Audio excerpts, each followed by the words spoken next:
दोस्तों, स्वागत है आप सभी के अपने YouTube चैनल पुष्कर की डबोक में। और साथियों जो है आपके साथ बहुत ही लंबे समय से जो है आज लाइव आने का मौका मिला या फिर जो एक वीडियो बनाने का मौका मिला।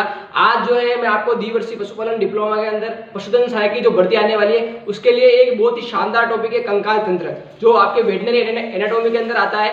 और उसी एनाटॉमी के अंदर जो आज मैं एक टॉपिक पढ़ाना जा रहा हूँ आपको, कंकाल तंत्र, जिसे अपन कहते हैं स्केलेटल सिस्टम। क्या कहते हैं? Skeletal system. उसके बारे में जो है संपूर्ण जानकारी मैं बताऊंगा कि कौन इसको कितने भागों में बांटा गया है, इसके अंदर कौन कौन सी अस्थियां आती है और कौन सी अस्थि से कौन सा कौन बनता है और कौन कौन सी अस्थियों के बीच जो है कौन कौन सा जॉइंट बनता है। आज के इस टॉपिक के अंदर मैं आपके दो चैप्टर क्लियर करूंगा। पहला कंकाल तंत्र, दूसरा जो है आपका जॉइंट यानी जोड़ो।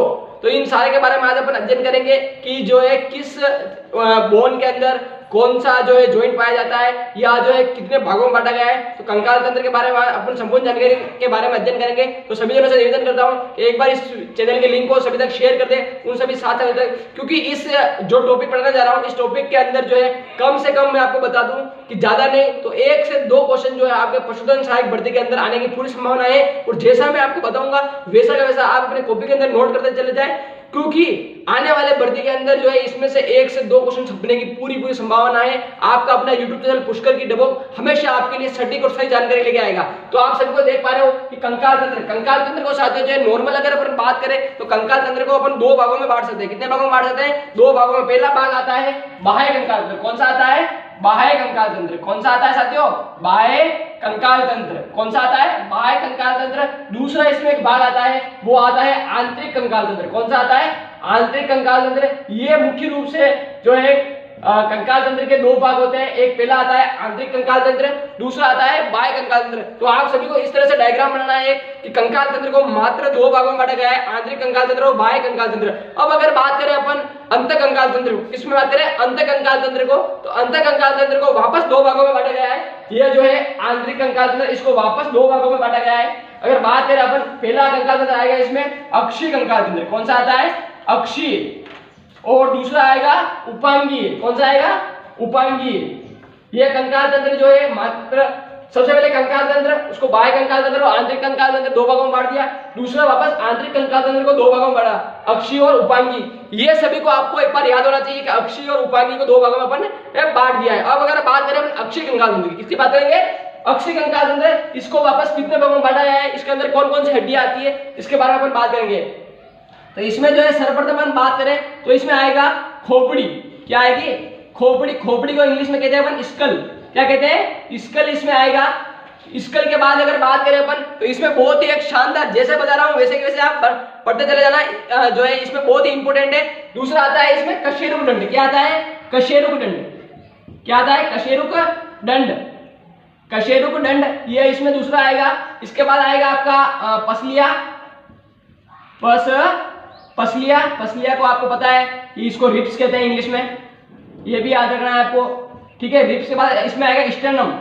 क्या आएगा? स्टर्नम। तो ये जो है अक्षीय कंकाल तंत्र को 4 भागों में बांट दिया है, खोपड़ी, कशेरुक, पसलिया और स्टर्नम। अब बात करते हैं अपन उपांगीय कंकाल तंत्र की। किसकी बात करते हैं? उपांगीय कंकाल तंत्र की। उपांगीय कंकाल तंत्र को वापस अपन 2 भागों में बांट सकते हैं। इसका आप देख लेना एक बार। पहला आता है अग्रपाद। क्या आता है? अग्रपाद की अस्थियां कौन कौन सी है, इसको वापस दूसरा आएगा पश्चपाद। कौन सा आएगा? पश्चपाद। ये इंपॉर्टेंट है, ध्यान रखना। ये आने वाले एग्जाम के अंदर इसमें से ही क्वेश्चन आपके छपेगा। अग्रपाद की अस्थियां कौन कौन सी होती है, इसकी अगर बात करें अपन तो सबसे पहले आती है स्कैपुला। क्रम से याद करना, जैसे मैं बता रहा हूं वैसे याद करना, एग्जाम के अंदर छपेगी। सबसे पहले आती है स्कैपुला, दूसरी आती है हुमरस। कौन सी आती है? हुमरस। तीसरी आती है radius ulna. Radius ulna, scapula, humerus, radius ulna, carpal. कौन सी आती है? कार्पल। इसके बाद आती है मेटाकार्पल। कौन सी आती है? मेटाकार्पल। और इसके बाद लास्ट आती है जिसे अपन कहते हैं अंगुलियास्थिया। क्या कहते हैं? अंगुलास्थिया। तो ये याद रखना है आपको कि अग्रपाद की अस्थियां कौन कौन सी होती है, क्रम से याद रखना है। Scapula, humerus, radius ulna, carpal, metacarpal और अंगुलियास्थिया। ये हो गई आपकी साथियों कौन सी हो गई? अग्रपाद की अस्थियां। सबसे पहले कंकाल तंत्र 2 भागों में, आंतरिक कंकाल तंत्र और बाह्य कंकाल तंत्र। आंतरिक कंकाल तंत्र को 2 भागों में बांट दिया है, अक्षीय और उपांगीय। वापस अक्षीय के अंदर आती है खोपड़ी, स्कल, पसलिया और स्टर्नम। ठीक है। फिर उपांगीय कंकाल तंत्र को वापस अपन ने 2 भागों में बांट दिया साथियों, अग्रपाद की अस्थियां और पश्चपाद की अस्थियां। अग्रपाद की अस्थियां की बात करें तो scapula, humerus, radius, carpal, metacarpal और उंगली अस्थियां, ये हो गई आपके अग्रपाद की अस्थियां। ऐसे क्रम से याद रखनी है आपको। फिर क्योंकि जैसे आप अगर आपने क्रम को तोड़ दिया, आपने क्रम को याद अगर नहीं रखा, क्रम को याद नहीं रखोगे साथियों, तो क्या होगा कि इसके अंदर अपन जॉइंट पढ़ेंगे कि भाई स्कैपुला और हुमरस के अंदर कौन कौन सा जॉइंट होता है, या फिर हुमरस और रेडियस के बीच कौन कौन सा जॉइंट होता है। तो इन जॉइंट के बारे में अगर इनको क्रम से याद नहीं करोगे तो एग्जाम के अंदर क्या होगा कि वो जॉइंट के बारे में आप भूल जाओगे, कौन कौन से अस्थि के मध्य कौन कौन सा जॉइंट बनता है। साथियों मजा आ जाएगा अगर समझ लिया एक बार में, मजा आ जाएगा। बोल रहा हूं आपको, पुष्कर की डबोक चैनल आपके लिए जो है सटीक जानकारी लेके आया है, और इसमें सटीक कम से कम 1 से 2 क्वेश्चन बनते हैं। पिछली जितनी भी भर्तियां हुई है उसके अंदर से सीधा इसमें से क्वेश्चन आया है आपके, तो आने वाले एग्जाम के अंदर इसमें से वापस आपका क्वेश्चन छपेगा। अग्रपाद की अस्थियां हो गई। अब अपन बात कर रहे हैं पश्चपाद की। पश्चपाद की भी आपको क्रम से याद रखनी है। पश्चपाद की अगर बात करें सबसे पहले अपन, तो सबसे पहले आपको एक ही याद रखनी है, कौन सी है, हिप बोन। क्या कौन सी बोन है, हिप बोन। कौन सी है, हिप बोन। हिप बोन को हिंदी में अगर बात करें अपन तो हिप बोन को जो है क्या कहते हैं साथियों, श्रोणि मेखला। क्या कहते हैं, श्रोणि मेखला। इसके बाद अगर बात करें अपन तो फीमर, क्या आती है, फीमर। फीमर के साथ एक और होती है पटेला। फीमर, फीमर के बाद होती है पटेला। पटेला के बाद होती है टिबिया फिबुला। कौन सी होती है, टिबिया फिबुला। कौन सी होती है साथियों, टिबिया फिबुला। कौन सी होती है, टिबिया फिबुला, टिबिया फिबुला। इसके बाद होती है टार्सल। कौन सी होती है, टार्सल। टार्सल के बाद होती है मेटाटार्सल। कौन सी होती है, मेटाटार्सल। और मेटाटार्सल के बाद होती है अंगुली अस्थियां, जिसे अपन फेलेंगस भी कहते हैं। तो ये हो गया आपका कंकाल तंत्र के बारे में एक सटीक टॉपिक। एक बार पुनः रिपीट कर रहा हूं, मेरे साथ आप सभी जने मन में दोहराए, जैसे बोल रहा हूं वैसे वैसे याद करते चले जाना। एग्जाम के अंदर इसी में से आपके क्वेश्चन छपने वाला है साथियों। ध्यान रखें, पुष्कर की डबोक चैनल आपके लिए हमेशा ऐसे ही नई नई जानकारी और आने वाले एग्जाम के अंदर, भर्ती के अंदर ऐसे ही क्वेश्चन आपके छपने वाले हैं। एक बार पुनः मैं रिपीट कर रहा हूं, सभी जने मन में रिपीट करें, और जैसा मैंने डायग्राम बनाया है ब्लैक व्हाइट बोर्ड के ऊपर, वैसा वैसा जो है आप अपने कॉपी के अंदर इसको छाप ले, क्योंकि ऐसा कैसा क्वेश्चन एग्जाम के अंदर छपेगा। इसके बाद अपन जॉइंट के बारे में बताएंगे। कंकाल तंत्र को 2 भागों में बांटा गया है अपन ने, बाह्य कंकाल तंत्र और आंतरिक कंकाल तंत्र। ठीक है, बाह्य कंकाल तंत्र और आंतरिक कंकाल तंत्र। आंतरिक कंकाल तंत्र को अपन ने वापस 2 भागों में बांट दिया है। पहला आता है अक्षीय कंकाल तंत्र और दूसरा आता है उपांगी कंकाल तंत्र। कौन सा आता है, अक्षीय कंकाल तंत्र और उपांगी कंकाल तंत्र। अक्षीय कंकाल तंत्र को वापस अपन ने जो है 4 भागों में बांटा गया है। कितने भागों में बांटा गया है, 4 भागों में अपन ने इसको वापस डिवाइडेशन कर दिया है। खोपड़ी, कशेरुकन, इसे वर्टेब्रम भी कहते हैं, पसलियां और स्टेनम। खोपड़ी, कशेरुकन, पसलियां और स्टेनम, ऐसे ही क्रम से याद करना। फिर आता है उपांगी कंकाल तंत्र। उपांगी कंकाल तंत्र को वापस अपन ने 2 भागों में डिवाइड किया है, अग्रपाद की अस्थियां और पश्चपाद की अस्थियां। एग्जाम के अंदर में इसमें से क्वेश्चन छपेगा आपका कि अग्रपाद की अस्थियां और पश्चपाद की अस्थियां, निम्न में से अग्रपाद की अस्थि कौन सी है। क्वेश्चन आएगा एग्जाम में जैसे कि निम्न में से अग्रपाद की अस्थि कौन सी है। 3 हड्डियों के नाम तो पश्चपाद से देगा वो आपको, और एक देगा इनमें से कोई भी एक, जैसे स्कैपुला दे दिया उसने और इसमें से 3 नाम ये दे दिए। तो आपको ध्यान रखना है कि अग्रपाद में कौन सी आती है और पश्चपाद में कौन सी आती है। या फिर वो आपको देगा 3 तो अग्रपाद की अस्थि दे देगा और 1 पश्चपाद की अस्थि दे देगा, कि बोलेगा कि निम्न में से पश्चपाद की अस्थि कौन सी है। या फिर वो आपको 3 अस्थियां इसकी दे देगा, 1 अस्थि इसकी दे देगा और बोलेगा कि निम्न में से असंगत को छाटिए। तो एग्जामिनर क्वेश्चन को कैसे भी घुमा सकता है, आपको ध्यान रखना है। ठीक है, तो ये होगी अग्रपाद और ये होगी पश्चपाद। अग्रपाद की क्रम से याद रखनी है, याद करो, बोलो scapula, humerus, radius, carpal, metacarpal और उंगली अस्थियां। बोलो scapula, humerus, radius, carpal, metacarpal और उंगली अस्थियां, ये हो गई साथियों अग्रपाद की अस्थियां। बोलो वापस बोलो एक बार, scapula, humerus, radius, carpal, metacarpal और उंगली अस्थियां। एक जो है क्वेश्चन आपके एग्जाम के अंदर आपको माइंड में बार बार घूमेगा कि पहले ये कार्पल और टार्सल, ये दोनों आपको एग्जाम में कंफ्यूज कर सकते हैं, क्योंकि आप कंफ्यूज हो जाओगे कि भाई कार्पल पहले था कि टार्सल पहले था। पहले क्या आता है, सी आता है, अग्रपाद पश्चपाद है। अग्रपाद में पहले क्या आ रहा है, अ आ रहा है, और इसमें क्या आ रहा है, प आ रहा है। अ पहले आता है, प पहले आता है, बोलो अ पहले आता है, अ पहले आता है, तो क पहले आता है कि म पहले आता है, क पहले आता है। तो याद रखना अग्रपाद में क होगा, पश्चपाद में ट होगा। ठीक है, अग्रपाद की हो गई scapula, humerus, radius, carpal, metacarpal और उंगली अस्थियां। दूसरा पश्चपाद की अस्थियां। पश्चपाद की अस्थियों में क्या होता है, हिप बोन। हिप बोन अगर आपको याद रखना है, इंग्लिश में आपको यही नाम मिलेगा, अगर हिंदी में वहां पे आएगा तो श्रोणी मेखला, क्या आएगा? श्रोणी मेखला किसे कहते हैं? तो श्रोणी मेखला ध्यान रखना, हिप बोन का ही हिंदी में नाम है श्रोणी मेखला। तो हिप बोन, फीमर, पटेला, टिबिया फिबुला, टार्सल, मेटाटार्सल और उंगली अस्थियां, ये हो गई पश्चपाद की अस्थियां। अब इनके मध्य कौन कौन सा जॉइंट बनता है, इस जॉइंट के बारे में अपन जो है मैं आपको बताऊंगा कि कौन कौन सी अस्थि के मध्य कौन कौन सा जॉइंट बनता है। एग्जामिनर आपसे पूछेगा कि भाई स्कैपुला और ह्यूमरस के मध्य कौन कौन सा जॉइंट बनता है।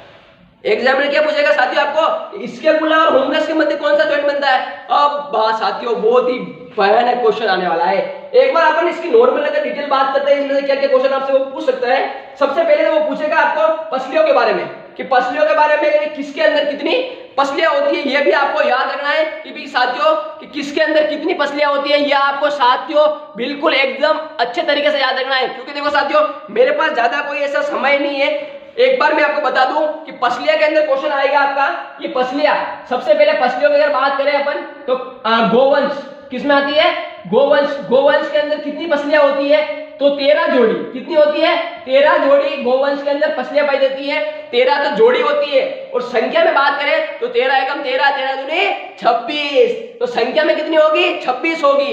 लेकिन जोड़ी की बात करेंगे अपन तो जोड़ी में कितनी होगी? 13 जोड़ी पसलियां पाई जाती है। अगर अपन बात करें हॉर्स की, कितनी, किसकी बात करें? हॉर्स की। और गए एग्जाम के अंदर ये पूछा गया था कि हॉर्स के अंदर कितने जोड़ी पसलियां होती है, तो हॉर्स के अंदर याद रखना है आपको 18 जोड़ी हॉर्स के अंदर पसलियां पाई जाती है। दूसरा याद रखना है आपको पिग, क्या याद रखना है? पिग। पिग के अंदर कितनी जोड़ी पसलियां होती है साथियों, ये भी आपको याद रखना है, क्योंकि आने वाले एग्जाम के अंदर आपसे क्वेश्चन पूछा जाएगा कि पिग के अंदर कितने जोड़ी अस्थियां पाई जाती है। तो कितनी पाई जाती है? 14 से 15 जोड़ी। कितनी होती है? 14 से 15 जोड़ी है जो साथियों ये पिग के अंदर अस्थियां पाई जाती है। एक और इंपॉर्टेंट कि भाई एक और होता है अपना फाउल। क्या होता है? फाउल। फाउल के अंदर जो है पोल्ट्री के अंदर कितनी जोड़ी अस्थियां पाई जाती है, तो कितनी पाई जाती है? 7 जोड़ी। कितनी पाई जाती है? 7 जोड़ी। तो ये याद रखना है पसलियां जो है किसके अंदर कितनी पाई जाती है। एग्जामिनर आपसे पूछ सकता है कि गोवंश के अंदर कितनी जोड़ी पसलियां पाई जाती है, तो 13 जोड़ी गोवंश के अंदर पसलियां पाई जाती है। हॉर्स के अंदर कितनी पाई जाती है, तो हॉर्स के अंदर साथियों ध्यान रखना है आपको कि 18 जोड़ी पसलियां जो है घोड़े के अंदर पाई जाती है। अगर पिग के अंदर पूछ ले तो 14 से 15 जोड़ी जो है पिग के अंदर पाई जाती है। और अगर फाउल के अंदर पूछ ले आपसे तो फाउल के अंदर जो है 7 जोड़ी पसलियां पाई जाती है। ये बात की साथियों मैंने जोड़ी के अंदर।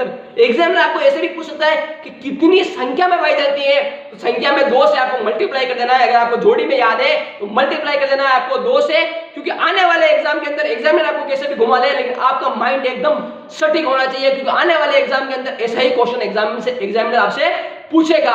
इसमें किसी को भी कोई भी डाउट हो तो कोई भी आपको समझ में नहीं आया हो तो आप जो है कमेंट बॉक्स में कमेंट करके मुझे जरूर बताना कि सर हमें ये चीज समझ में नहीं आई है। मैं आने वाले नेक्स्ट वीडियो के अंदर आपको जो है इससे भी और अच्छा जो है समझाने का प्रयास करूंगा। और आप सभी से निवेदन करता हूं कि इस वीडियो के डिस्कशन बॉक्स में हमारे फेसबुक, इंस्टाग्राम और टेलीग्राम का जितने भी सोशल मीडिया अकाउंट है उन सभी के लिंक आपको जो है इस वीडियो के डिस्क्रिप्शन बॉक्स में दिए जाएंगे। तो आप सभी जने उनसे जुड़ जाए, क्योंकि कोई भी अगर नोटिफिकेशन है या कोई भी जानकारी है तो वो आपको हमेशा मिलती रहेगी। ये एक छोटी सी जानकारी थी।